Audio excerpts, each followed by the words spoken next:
So this little piece here out and in.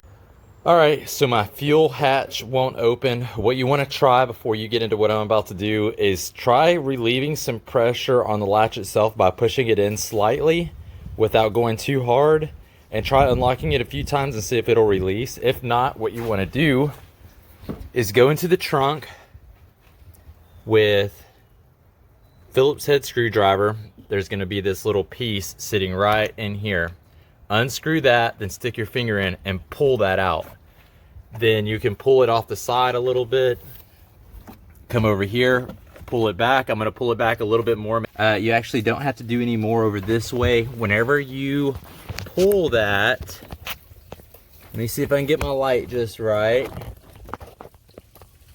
That little piece right there, that little white piece, that is the actual latch. So what you want to do, you see that little indentation kind of in on the top of it, you want to pull that out toward the rear of the car. Let me see. All right, went ahead and took it out. Sits in the car like this.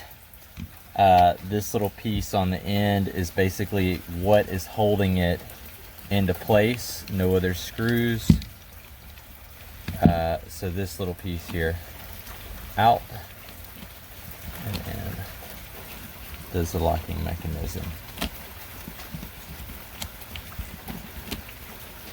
And I don't know how to necessarily tell if it's bad, other than it's not working. What I could do is go and check the fuses and relays, but I'm pretty sure, because all the other doors and everything are locking and unlocking, this might have gone bad.